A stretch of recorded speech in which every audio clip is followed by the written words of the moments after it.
porque antes uno decía, pero ¿cómo? Cuando nos decían que toda la cultura se aprendía socialmente, uno decía, pero ¿qué hice? ¿Qué fue lo que pasó aquí, verdad? Entonces le echaba la culpa solo a los medios de comunicación, y entonces, claro que tienen gran responsabilidad.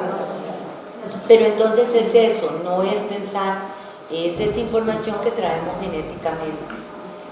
Entonces quería hacer esas aclaraciones porque yo creo que sí hay un pequeño error conceptual, pero que era hacer. No, solo una cosita para complementar, de pronto fue la forma de expresarlo, pero ahí la morfogénesis se refiere mucho a esa estructura básica, eso que no cambia.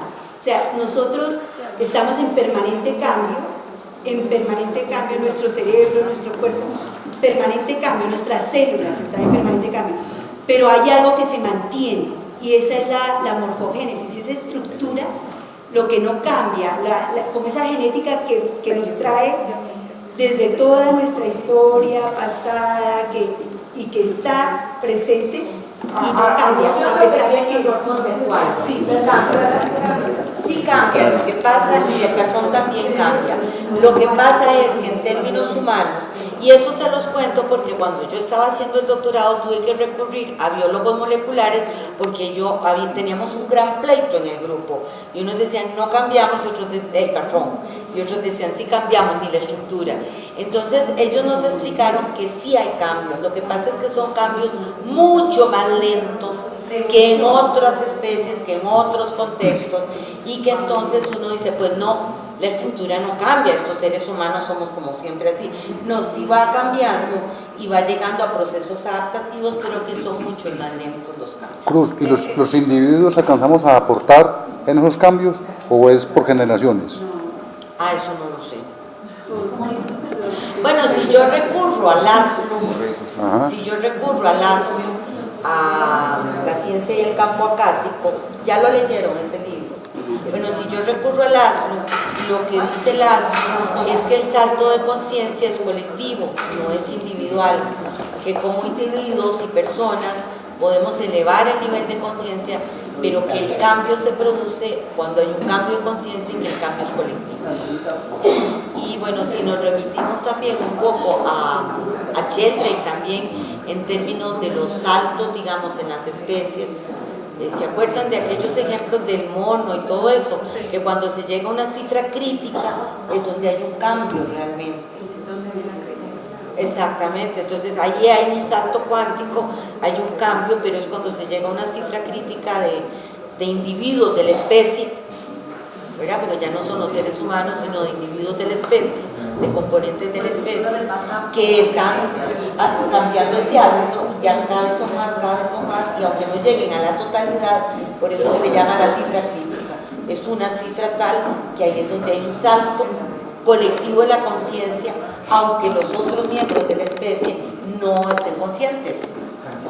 Ya todos los monos empiezan a lavar las frutas cuando están sucias, aunque estén en el otro lado del mundo y no se hayan enterado de que los del otro lado la lavaban. No, el acoplamiento estructural es en todos los niveles, no, eso no tiene que ver. El acoplamiento estructural del cual habla, de acuerdo a como yo lo entiendo, Maturana, es cuando, digamos, yo dentro de mi nicho vital recojo la información que necesito, o la flor recoge la información del medio, la proceso, y al procesarla produce ese conocimiento que le permite ese acople estructural con el medio.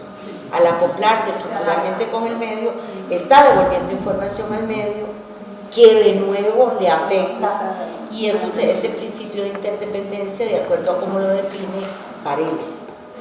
Pues Varela dice que el principio de interdependencia más profundo, más es ese, no es de que la flor depende de la lluvia y del sol, eso también es interdependencia, pero es fundamentalmente relacionado con eso. La flor logra su acople estructural, devuelve la información al medio y vuelve a recoger esa información del medio que la vuelve a cambiar a ella para lograr el acople estructural, y ese es el principio de interdependencia. Bueno, digamos, ahora sí, ¿a quién interrumpí yo? Educar en y para apropiarse de la historia y la cultura.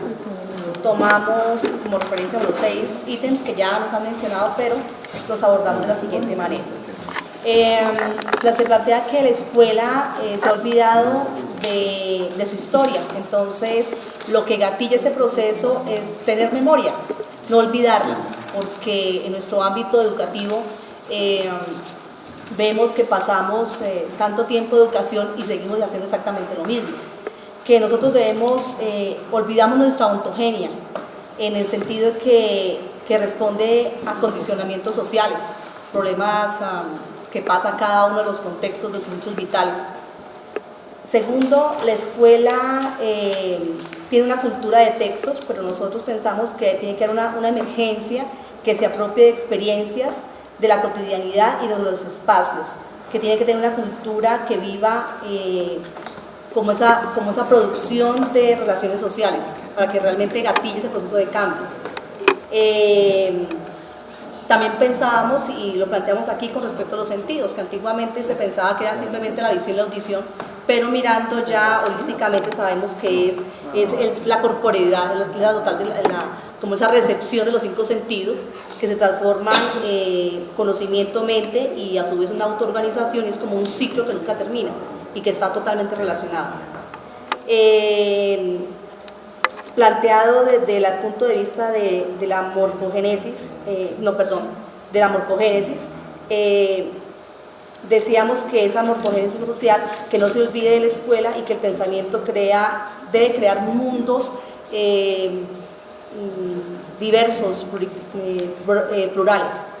Y también mencionamos otro aspecto que es el pensamiento nómada, pero visto desde una repetición de procesos que se han quedado en un discurso y olvidamos como esa respuesta del pensamiento, esa respuesta de esos niveles de virtudes activas de pronto. Se había mencionado que antiguamente era la sumisión, era el orden, la memoria, y que se reprimía todo lo creativo, se reprimía el riesgo, la crítica, la imaginación. Entonces, lo que hay que gatillar ahora es empoderar mucho más esas virtudes activas. ¿Algo que pudieran atacar o en esa apropiación cultural me parece que hay que gatillar la producción de materiales propios, porque se habla de una información que está al alcance, pero la información muy local, muy de la historia, muy de los territorios no está, y es la que toca engatillar ahí, con los actores de los contextos, con los territorios mismos, para que circule otro tipo de información que es la que se valida entre los mismos actores. Y localizar, creo que esta que pone educar para localizar, reconocer y procesar, creo que es súper claro, porque el juego de lo global y lo local hay que rescatarlo acá, más hacia lo local, que es el que menos está.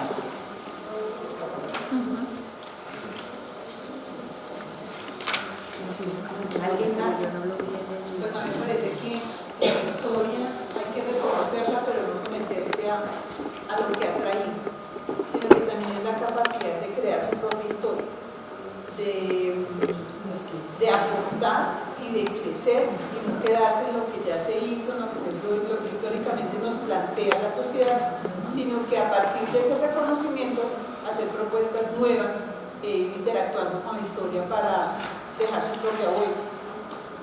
Eso me parece que es importante también la educación, no solo saber de dónde venimos y lo que nos ha dado esa historia, sino que también nosotros plantear nuevas cosas para crear y recrear una nueva historia.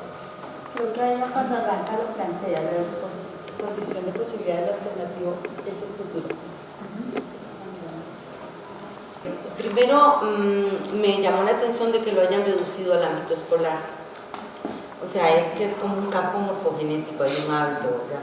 Historia, ¡pum!, en el campo de la escuela. Entonces, eso me llamó poderosamente la atención, porque esas son y ustedes han visto que yo en varias oportunidades cuando han hablado salto, porque es como repetir esos hábitos que ya tenemos como tan proyectados, ¿verdad? Sí, es una reducción fuerte la que hicieron, y por eso siempre estaban hablando de pensamiento. Cuando, por ejemplo, digo, pensar otro mundo puede ser sentir otros mundos. generar otros mundos. No tiene que ser pensar, sino hay otras formas en que uno puede estar generando esos otros mundos. Pero aquí me lleva a pensar que hay una cosa y ahí sí a pensar, que hay una cosa que es importante sobre la cual tenemos que llamar la atención. Es que en nuestros sistemas formales y no formales, educativos también, no formales creo yo también, nos han descontextualizado. Eso ha sido un elemento fundamental en la invasión colonial, fue fundamental, el descontextualizarnos. El descontextualizarnos les permitía a los invasores desenraizarnos de nuestra identidad, que es un elemento fundamental para dominar. Es fundamental quitar la identidad. Y para quitar la identidad hay que desenraizar a la persona. Y a la persona, al ser vivo, lo que sea. Entonces, eso es muy importante porque nos desenraizan, de esa manera pueden robar y seguir robando y seguirnos dominando, a tal punto que nosotros estamos tan desenraizados y desenraizadas que nosotros el discurso que repetimos es el discurso del dominador, ¿verdad? Eso en todos los textos de decolonialidad está y es clarísimo, y uno se da cuenta y uno dice, uy, pero ¿cómo? 500 años y seguimos en esa vaina, ¿verdad? Y ahí entramos con un tema conceptual muy importante desde la complejidad. Precisamente la modernidad nos plantea, en la modernidad se genera todo el tema de la representación, que lo toca Hugo, ¿verdad? Pero lo toca muy rápidamente. Y es la representación la que nos permite decontextualizarnos. Porque, si ustedes se acuerdan, en la perspectiva renacentista, siempre se dice en un cuadro que hay un punto de fuga, ¿verdad? Y ese punto de fuga es el que establece el pintor o la pintora. Pero entonces nos hicieron creer y nos hacen creer siempre que es, como tiene esa perspectiva, es casi que la foto de lo que está allá afuera. Incluso la foto tiene un punto de fuga, que es la del fotógrafo. El cuadro tiene el punto de fuga del pintor. Pero lo que se logra en el Renacimiento y en la modernidad en general es separar al autor de la pintura y separar al autor de la fotografía para hacernos creer que esa es la realidad. Ese es el representacionalismo. Esa es una cosa terriblemente fuerte y grave que está a la base de toda la educación que nosotros hemos recibido. De ahí podemos entender muy claramente cómo la democracia es una abstracción. ¿De acuerdo? O sea, a mí me dicen, uy, qué país más democrático, todos 4 años se escoge un presidente diferente.